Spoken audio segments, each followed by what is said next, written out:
Pembacaan teks proklamasi kemerdekaan Republik Indonesia menjadi sebuah tonggak penting yang telah mengubah sejarah bangsa. Tak hanya menjadi naskah bersejarah, namun ada beberapa fakta menarik terkait teks proklamasi asli sejak dirumuskan hingga ditemukan kembali setelah 40 tahun. Berikut ketujuh fakta itu.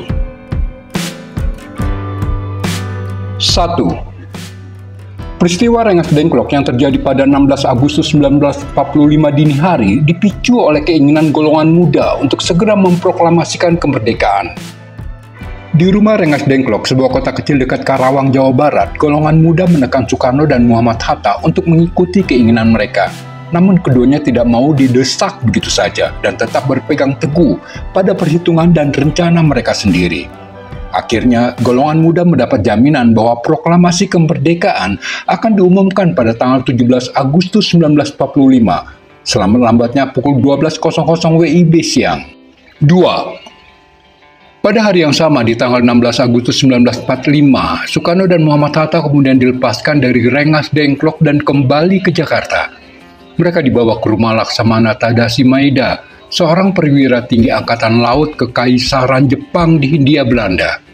Malam hari, di ruang makan rumah Laksamana Maeda di Jalan Meiji Dori, sekarang Jalan Imam Bonjol nomor 1 Jakarta Pusat, Soekarno, Muhammad Hatta, dan Ahmad Soebardjo mulai merumuskan teks proklamasi kemerdekaan. Bung Hatta mendiktekan, dibantu oleh Ahmad Soebardjo yang ikut menyumbangkan pikirannya secara lisan. Sementara Soekarno menuliskan pada secari kertas. Ini atas usul Soekarno, seperti dituliskan Bung Hatta dalam buku memoarnya untuk negeriku. Aku persilakan Bung Hatta menyusun teks proklamasi. Kuanggap penguasaan bahasa Bung adalah yang terbaik. Kalimat pertama dari teks proklamasi adalah saran dari Ahmad Soebardjo yang diambil dari rumusan Dokuritsu Junbiko Sakai, sementara kalimat terakhir merupakan usulan dari Muhammad Hatta. 3. Yang menarik dan terasa lucu adalah saat menuliskan kata saksama. Sempat terjadi perdebatan kecil antara Soekarno dan Bung Hatta. Yang benar saksama atau seksama. Bung Hatta mengatakan yang benar adalah saksama, sementara Soekarno mengatakan seksama.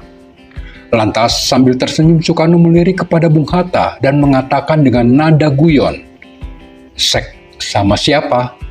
Bung Hatta ikut tersenyum mendengarnya. Seketika malam yang tegang kala itu pun menjadi cair. Setelah itu Sayuti Melik menyalin dan mengetik naskah proklamasi yang telah rampung. Mesin ketik yang digunakan adalah mesin ketik buatan Jerman, pinjaman dari Kolonel Kandeler, Komandan Angkatan Laut Jerman, yang berkantor di gedung KPM, sekarang Pertamina, di Koningsplein, Jalan Merdeka Timur. Saat itu di rumah Laksamana Tadashi Maeda hanya tersedia mesin ketik dengan huruf kanji. BM dia mendampingi Sayuti Melik saat mengetik naskah tersebut. 4. Soekarno dan Bung Hatta sempat mengusulkan agar seluruh tokoh yang hadir malam itu bersama-sama menandatangani teks proklamasi, namun ditolak oleh para golongan muda. Akhirnya seorang pemuda bernama Soekarni mengusulkan agar naskah proklamasi ditandatangani oleh Soekarno dan Bung Hatta saja dengan mengatasnamakan bangsa Indonesia. Naskah tersebut kembali dikoreksi, di mana kata tempo diganti menjadi tempo. Kemudian wakil-wakil Indonesia diganti atas nama bangsa Indonesia. Angka 05 pada teks proklamasi asli tulisan tangan Soekarno merupakan kependekan dari tahun 2605, karena yang digunakan saat itu adalah penanggalan Jepang. 5. Perumusan teks proklamasi rampung menjelang dini hari 17 Agustus 1945, bertepatan dengan bulan puasa. Di rumah Laksamana Maeda, Soekarno dan Bung Hatta sempat bersantap sahur bersama dengan menu roti, telur, dan ikan sarden. Usai sahur, dengan mobilnya Soekarno mengantar Bung Hatta kembali pulang ke rumahnya di Jalan Miyadori, sekarang Jalan Diponegoro 57 Jakarta Pusat. Dua sahabat, satu proklamasi di hari bersejarah. 6. Setelah proklamasi kemerdekaan, Laksamana Maeda dijebloskan ke penjara oleh tentara sekutu hingga tahun 1947. Saat pulang ke negaranya, beliau diseret ke mahkamah militer oleh pemerintah Jepang dengan tuduhan mengabaikan perintah negara.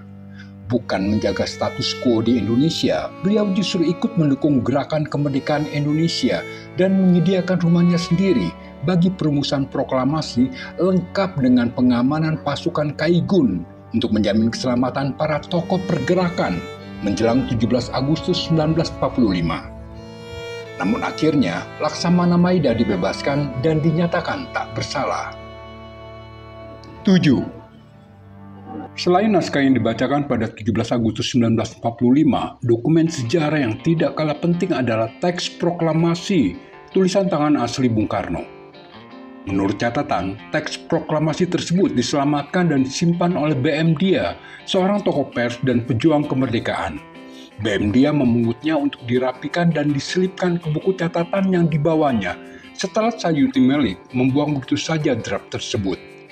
Naskah tersebut kemudian dikantongi dan disimpan oleh B.M. Dia selama lebih dari 40 tahun sebelum akhirnya beliau sendiri menyerahkannya kepada pemerintah RI pada tahun 1992 melalui Menteri Sekretaris Negara periode 1988 sampai 1998 Murdiono. Selanjutnya Murdiono menyerahkan naskah tersebut kepada Kepala Antri Arsip Nasional Republik Indonesia periode 1992 sampai 1998 Nur Hadi Magetsari untuk disimpan sebagai dokumen negara. Sebuah catatan bersejarah yang mengingatkan betapa kemerdekaan Indonesia bukan sebuah giveaway, tapi perjuangan tak kenal henti, hidup mati dari para pahlawan dan pendiri negeri ini. Bangsa yang besar adalah bangsa yang terus merawat ingatan sejarah. Dirgahayu Indonesia, jayalah senantiasa. Narasi baik untuk Indonesia lebih baik.